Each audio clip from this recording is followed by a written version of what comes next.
Bangladeshi কমিউনিটিকে new York city পুলিশে সম্পৃক্ত করতে নিউ ইয়র্কে বাংলাদেশি আমেরিকান পুলিশ অ্যাসোসিয়েশন বাপা নিয়েছে বিশেষ উদ্যোগ।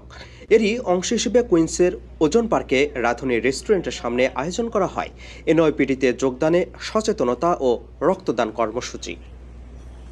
এ কর্মসূচিকে ঘিরে সকাল 11টা থেকে বিকেল 5টা পর্যন্ত ছিল বাংলাদেশি প্রবাসীদের ব্যাপক সাড়া।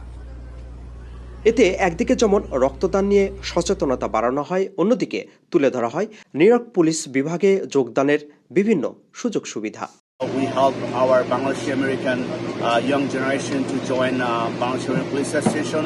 এই জন্যই আমরা আজকে রিক্রুটমেন্ট ড্রাইভ করছি। এখানে কমিউনিটি যারা ইয়ং জেনারেশন আছে তাদেরকে আমরা হেল্প করতেছি কীভাবে রেজিস্ট্রেশন করা যায়, কীভাবে এনআইপিতে জয়েন করা যায়, এবং আরেকটা লাইফ সেভিং যে ইনিশিয়েটিভ ব্লাড ড্রাইভ, এটা আমরা সবাইকে আমন্ত্রণ জানাচ্ছি। সবাই আসুন, কমিউনিটির লোক আসুন, আমাদের মেম্বাররা আসুন এবং একটা জীবন বাঁচায়।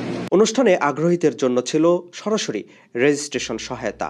এ বিষয়ে বিস্তারিত দিক নির্দেশনাও দেন এনওয়াইপিডির সদস্যরা। কিভাবে ডিপার্টমেন্টের traffic safety, school safety, traffic agent, school safety, school crossing guard, NYPD police officer এসব পদে অ্যাপ্লিকেশন করতে পারবেন।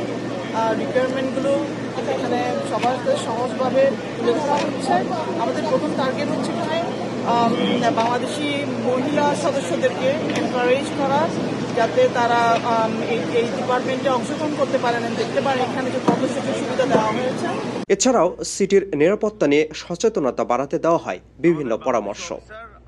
অনেক মানুষ সাইন আপ করেছে এবং এর মাধ্যমে আমি আশা করি যে আমাদের যে ইউনিফর্ম পুলিশ অফিসারের যে প্রায় 900 ইউনিফর্ম পুলিশ অফিসার আছে এবং আমাদের সিভিলিয়ান ট্রাফিক ডিভিশনে প্রায় 900+ আছে এবং স্কুল সেফটি সহ অন্যান্য জায়গায় আমাদের যে 300 মেম্বার, অলমোস্ট আমাদের এখানে প্রায় 2000 বাংলাদেশি যারা এনওয়াইপিডিতে জব করছে, এবং আমরা চাচ্ছি এই সংখ্যাটা অনেক বাড়াতে, এবং এই বাড়ানোর জন্যই আমরা আজকে রিক্রুটমেন্ট ড্রাইভের এখানে আয়োজন করেছি এবং অনেকে সাইন আপ করেছে, এবং আমরা আশা করি নেক্সট ক্লাসে আমাদের অনেক বাংলাদেশিদের আরও আমরা দেখতে পারবো নতুন ক্লাসে। এই জন্যই আমাদের আয়োজনটি করা।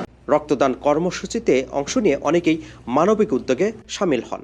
আয়োজকদের মতে বাপার এ ধরনের উদ্যোগ কমিউনিটির মধ্যে সচেতনতা ও সম্প্রীতি বাড়াবে। আপেল মাহমুদ, ঠিকানা নিউজ, নিউ ইয়র্ক।